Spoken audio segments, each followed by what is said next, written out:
Hey everybody, this is Butt Freak here. Little bit of a different video today. I decided to record the other day myself making two quick maps on Inkarnate, which is an online system that you can use for D&D maps or other fantasy maps, whatever. Um, I have just started using this recently, actually. Previously, I used to use Dungeon Painter Studio. But you can see here, I'm just setting up the map. What you saw at the very start there was the last map that I had made. Setting up the map here. I'm just going on Roll20 to see the dimensions of the next level because I had kind of decided it beforehand.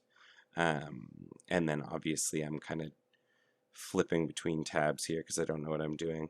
But I figured that this might be of some use to some people. I don't know. If you're into D&D or you're just into general like cool fantasy map building, I find this program super useful. It's cool to see the process, I think. There's a lot of people who do it now. When I started doing this, there wasn't a lot on YouTube about making maps. I'm sure there was. Like I found some assets and I found some stuff online, but not necessarily just like a video of like, hey, this is how I make one. So here I start basically with the long map because I want this to be like the beach, and they're going to be exiting to the north. So I figure I'm going to make the beach where the water is coming from the right hand side, and there's some sort of obstruction.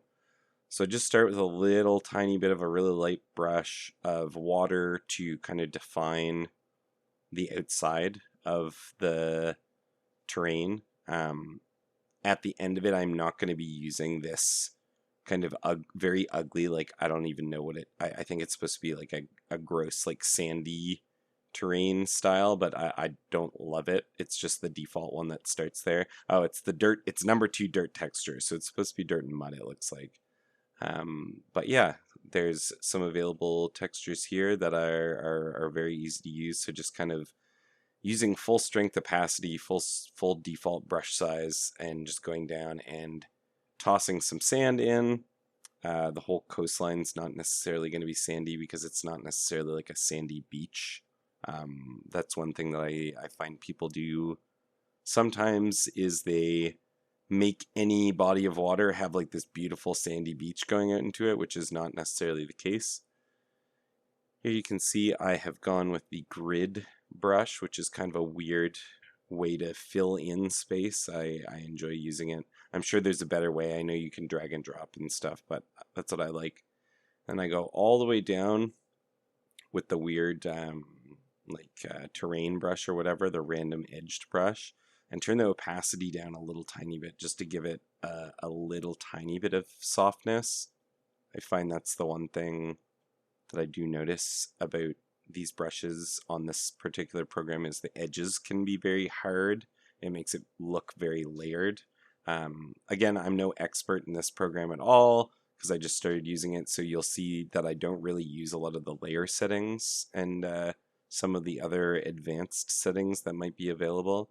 I know too that if you're not necessarily interested in this, it's not necessarily interesting, so don't expect everybody to look at this and be like, oh, like this is of any use to me kind of thing, but at the same time.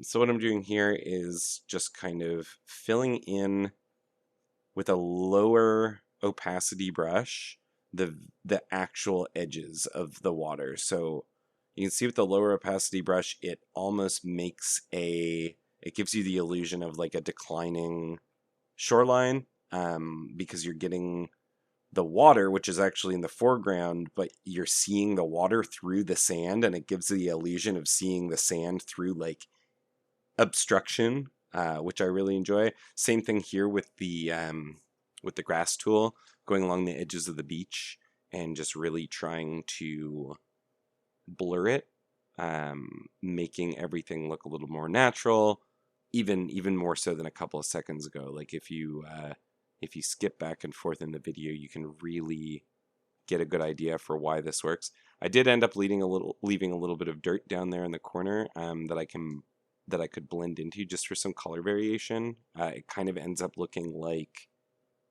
the edge of the dirt from the grass where the grass was growing, so that worked well. I'd love to say that I did that on purpose, but I think I might have think that might have just been an accident that I kind of melted in there. And so here I'm going in and getting the wad, getting the wood that I wanted to have in the water and like up on the beach. A little bit of detail just adds a lot of depth to the picture, I find. Again, here doing a little bit of opacity lowering, making it seem like these things are submerged. I really enjoy the randomization feature sometimes, but on other times it can be a little irritating because I forget to turn it off, and I just end up placing a bunch of the same thing. So up next, I basically am gonna go in and start to clutter up the beach a little bit.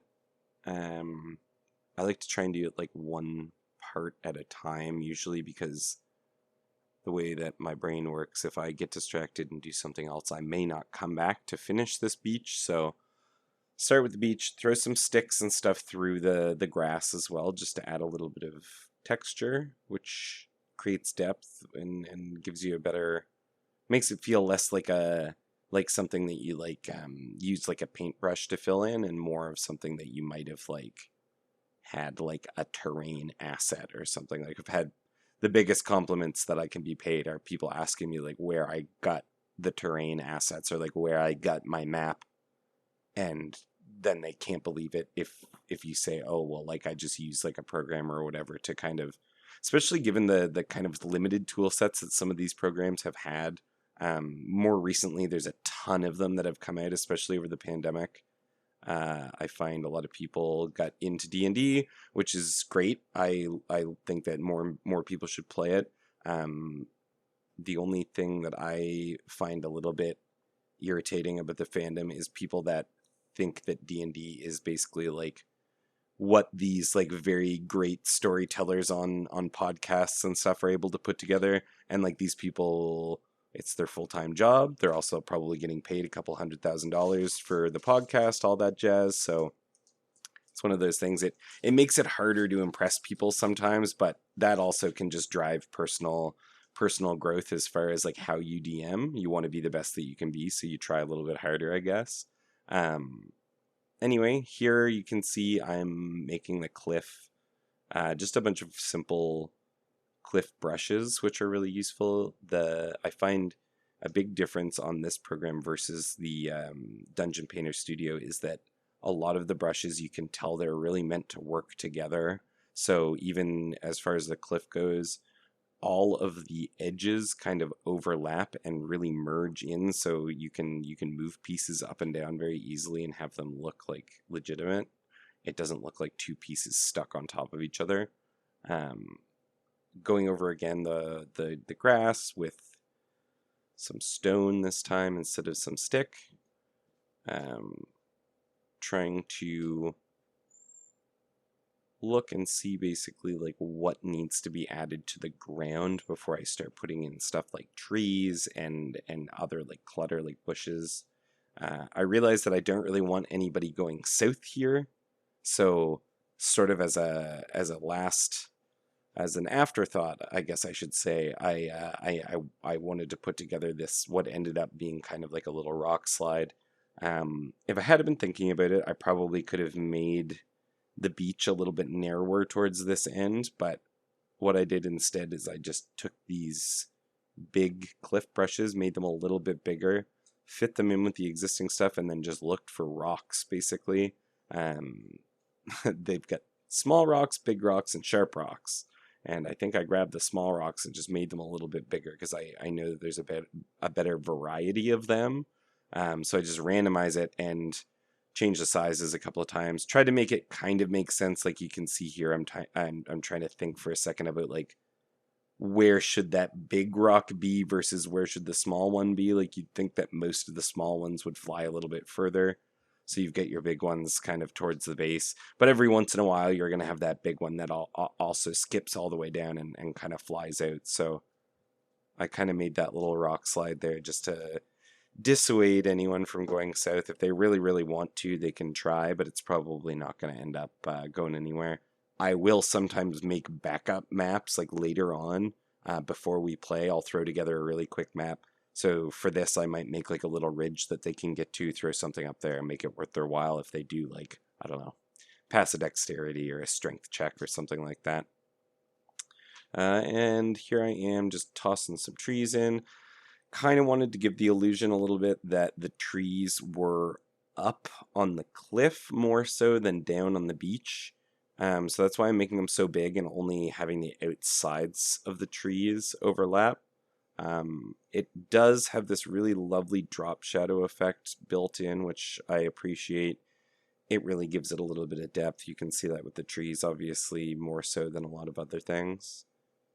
And then here I go again, just grabbing some leaves, doing a very, very, very light, low opacity brush over the entire beach to kind of soften up any rough edges left by when I went over it with the stones and when I went over it with the sticks and the grass and stuff.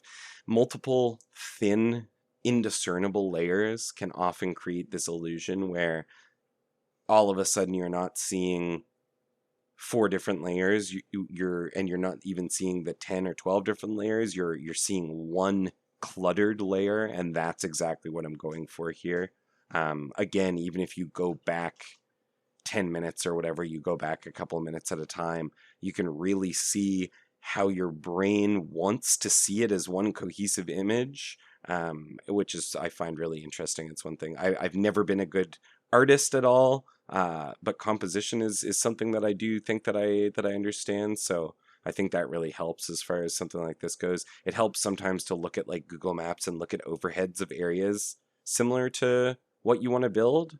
Like that's the best advice I've ever seen written online anywhere, and I had never thought of it before. It's the simplest thing, but just go on Google Maps, go on satellite view, zoom in, look at drone videos, look at drone footage of stuff that you think is cool. I looked at some drone footage of like Malta before I built these, and it ends up inspiring you even to be like, oh, like this is what some kinds of terrain looks like, so like why not? Anyway, here I'm kind of throwing in some what at first appear to be very jagged, or not even jagged, but like very strong pieces of like cobblestone. But then you go over them after with a little bit of a thinner opacity, and it really helps blend it into the environment. Trying to give a made a lot of changes. Save your work. I'm glad that it gives me the prompt, because I do forget to save a lot. So forgive me for making everybody wait for 10 seconds as Inkarnate kind of backs everything up. But basically what I'm looking for here is I'm trying to do like a little bit of a cobblestone road, something that gives the illusion that there is life on the island. It is habitated, aside from just like the wood and driftwood that could be from anything, and very likely from the very likely from the boat itself. So basically, I kind of rushed through the very, very end of that, but I just decided from there that I was done with that one. I might add a little bit more in Roll20. They've got some really good tokens and stickers there as well. And then I wanted to make the second part of the map so that I could get a better idea in my head of where the first part was going to lead up to. And I think this is going to be my encounter map.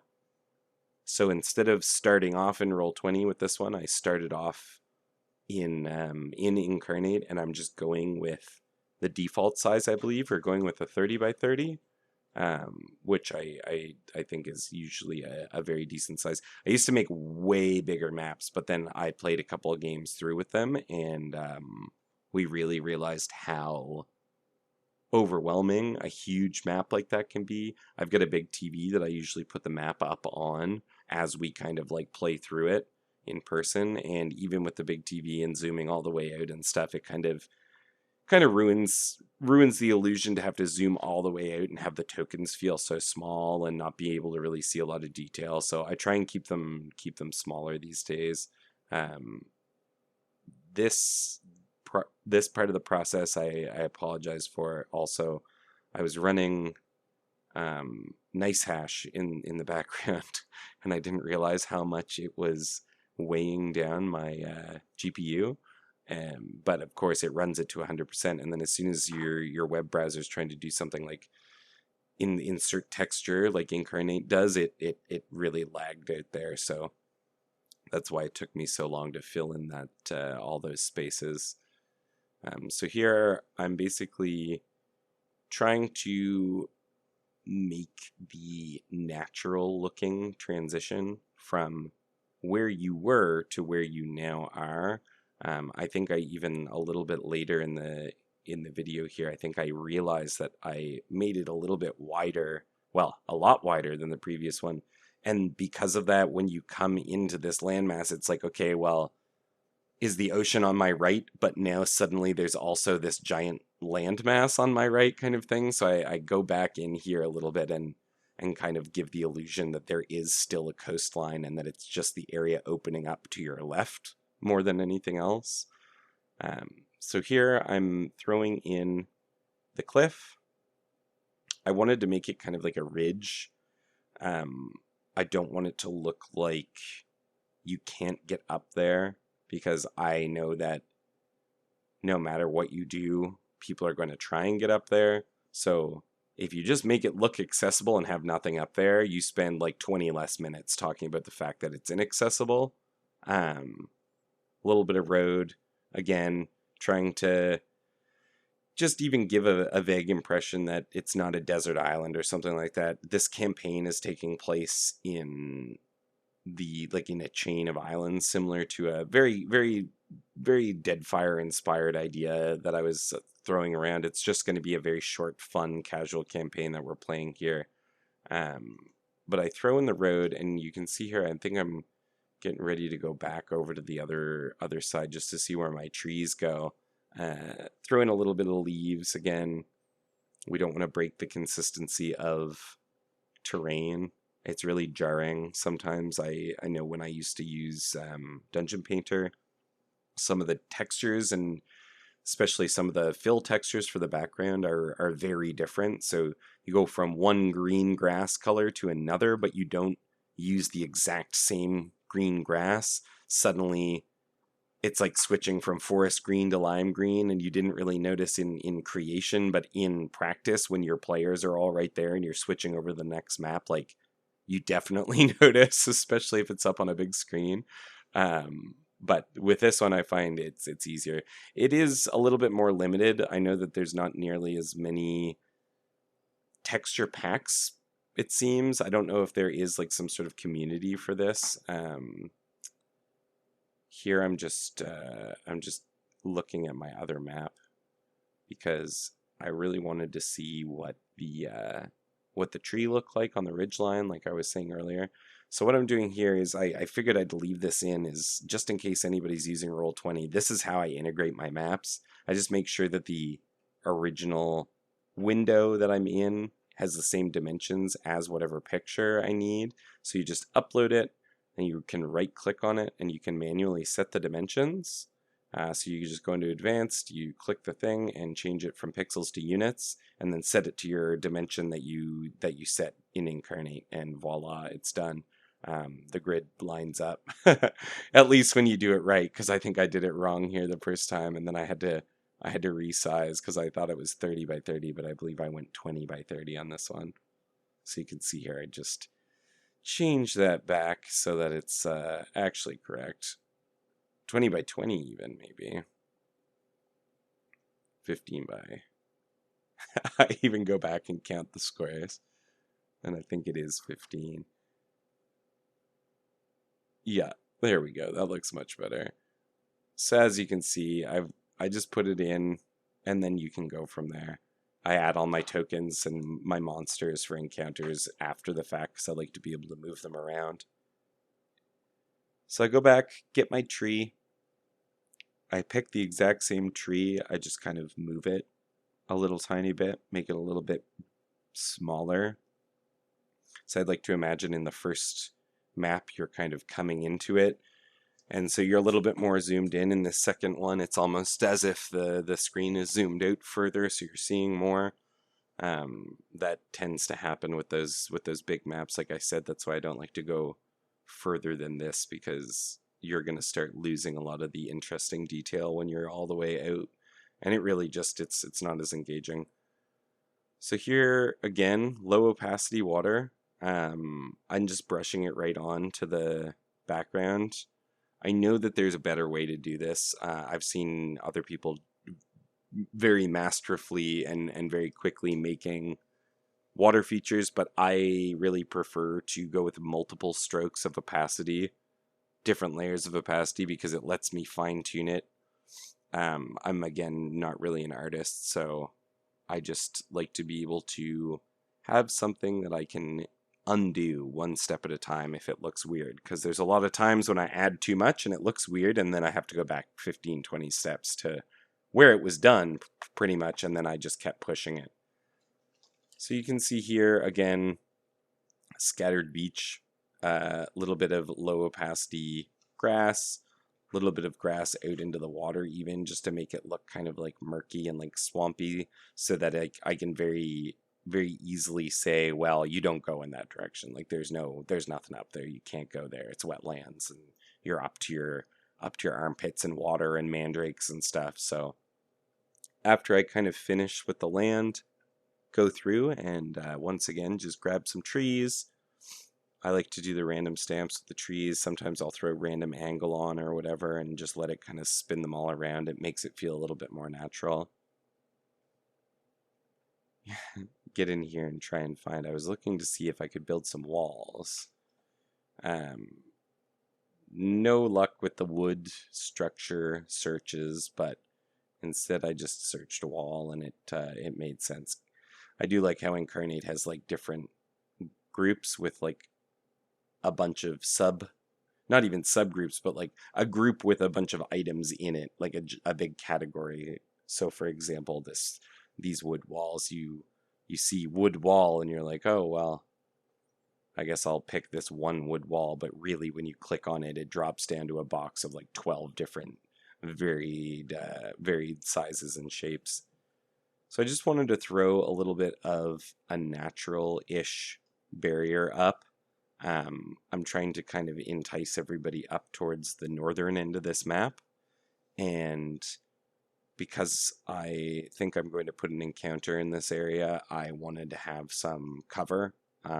I like to be able to kind of have things go a little bit more naturally, like than maybe some of my earlier D&D games where I would just jump right into things, and be like, oh, you're walking through the woods and there's suddenly 10 guys in front of you or whatever. Playing a lot more Baldur's Gate and old Wizards of the Coast games and stuff like that. Getting a feel for the old campaigns really inspires you to make believable encounters, I feel. So you can see here, just go over once again, same rock tactics that I used before. I think this might be even one of those situations where I decided after the fact that it was too much. I sometimes will go back and just like I said earlier, like I'll look at it and it was a good idea at the time, but it's one too many elements to what is not necessarily that complicated of a scene. The more complicated you make it look, it's kind of a double-edged sword. As I was saying earlier about trying to make it look busy, the undergrowth makes it look natural, but the more complicated you make it look, after it starts looking natural, the less natural it looks, if that makes any sense. Especially when you start adding like tons of stuff, people start looking for an explanation. Like, why is there rocks everywhere? Like, why, when I'm walking, am I basically walking on rocks? Especially if you don't include it in your description of the area. If you have the idea in your head of what you're trying to build in the first place, and then you're adding in this unnecessary stuff, you have to stop sometimes and ask yourself, like, does this need to be here, or would this be here? And if not, just take it out. Sometimes simplicity is best. Sometimes you're going to come through these and people aren't even going to notice the stuff that you put in and that you spent 3 hours agonizing about the angle for and whether or not you should have it like there or whatever. So sometimes it's just easier to just speed through. Here you can see I'm just kind of throwing in a couple of random little fishing rod, random little broken ore under the tree. Save it up. I feel like at this point it all looked good. I did think that I could kind of make a natural transition from point A to point B. So I figured I would save it, and then if I added anything else, or if I wanted to upload it to Roll20 and add anything else, like at least I would have this point to go from.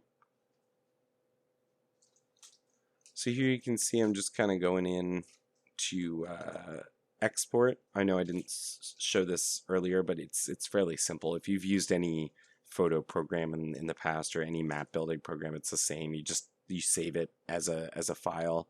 And once again here, I'll show you guys just opening up a new Roll20 thing, manually setting the size of the page to match the size of what I just exported, which was a 30 by 30. After my 15 by 21 or whatever there. Choose file. I just navigate in. I don't think it shows up because it was outside of the window, but I just navigated into my little D&D folder where I have all my stuff. And I find it's weird because the bar never moves on Roll20. It just says choose file, and then eventually it appears in the right hand side under your recent uploads. So as soon as it's in there, I just drag it on. It defaults to 1 by 1, which I think is hilarious. And at first it looks like it's going to be super janky if you stretch it out, but the image info is all in there. It's not compressed, so sure enough, make it 30 by 30 and drag it onto the grid, and easy enough. I always make my maps with the grid on in Inkarnate so that I can save it with the grid on and match up the grid to Roll20's grid. And then this is Kobold Fight Club, which is just a very easy little encounter builder that I really enjoy using. You can set your alignment and what type of creature, like whether it's aquatic or fiery or demonic. Set whether or not you want legendary. You can use external sources like different rule sets. Here I'm using 5e. I have a 3-player party. They're all at level 2, which you can see in the top left there. So I just generate the encounter and then tweak it. And then you can basically, from there, make the encounter within Roll20 so that it's easy to bring up. Here I'm taking some generic frog stickers or frog tokens and just dragging them on. I like to resize them all to make them look a little bit different, so that you're not just looking at like 5 or 6 versions of the exact same thing. And I learned here not too long ago through a lot of trial and error that with Roll20 you can place something anywhere you want and not have it snap to grid or like rotate it if you just hold Alt while you're placing it. So that's always a good little tip. Here I am with my 3 frogs. I think I have 5 in total that I wanted, or 4 or 5. So just kind of throw them around. I like to place everything, move the background a little bit. I like to place everything. It doesn't really matter what layer initially because I end up with everything on the background layer. I just place them on the token layer, or with everything on the GM layer, I should say. So I place them on the token or background layer, and then I just go from there.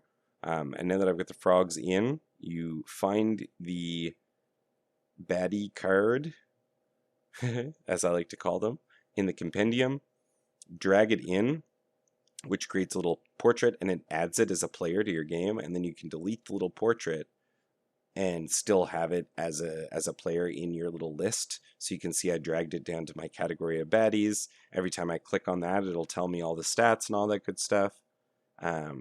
Here I'm rolling the hit points, which 48 for the toadies. So I just roll it a bunch of times and I assign the hit points.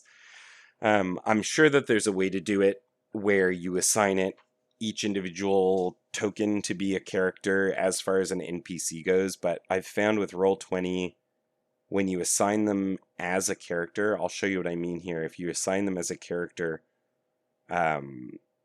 all tokens that are assigned to that character all share the drop down statuses. So like if you want a health bar and you go into the character and you say this character is a frog and these other characters are also frogs, and then you say bar 1 is HP, every frog will have the same bar, and all changes done to that bar reflect on every frog. So suddenly you're having one frog getting attacked and all frogs are taking damage. To get around this, I basically just make each token a generic token. But when I go into the settings, I add to whatever generic start bar is the first bar, which is the red one. And Roll20 actually has this feature where if you just add or subtract points within those three windows, the red, green, and blue windows, it adds them. So that's why I'm doing plus 17. So that's now his HP. If somebody attacks him, I can do minus whatever in that little window, and it'll record the HP. You can choose to show the bars to players, which I usually do. And basically that's how I kind of go about it. This is one of the more kind of random and sporadic campaigns that I've started lately. We're throwing it together on a whim, so I didn't really have a super solid idea of what I was making when I went into it, but I was pretty happy with how both of these maps turned out. I'm glad I decided to record them. I'm really glad if you guys enjoyed the video. I know that it was a lot of information and a lot of me just kind of talking over not necessarily a synced up video of what I was doing, but I really appreciate the follow through. If you stuck around all the way to the end, longer than most episodes of TV on classic cable, we're rolling in at 33 minutes here. So yeah, at the very end here, you can see I think I'm trying to figure out how to add them to the turn order and stuff like that, and change the different overlays to GM so that I remember when I go to that map not to show all of my players like, hey, look, these are all the enemies. But once you add the turns, they all show up in the turn list. I think I was just testing whether or not you can change from GM to player and back and maintain that turn list, which I think you totally can. But yeah, this is looking like the end of it, guys. Thanks for dropping by and sticking around for the whole thing. If anybody actually cares about this kind of stuff in the future, I am more than happy to make more videos like this because I really enjoy making the maps, and it gives me an excuse to make prettier maps and think about it. But yeah, thanks so much. I will let you guys go, and we will talk again soon. Bye bye.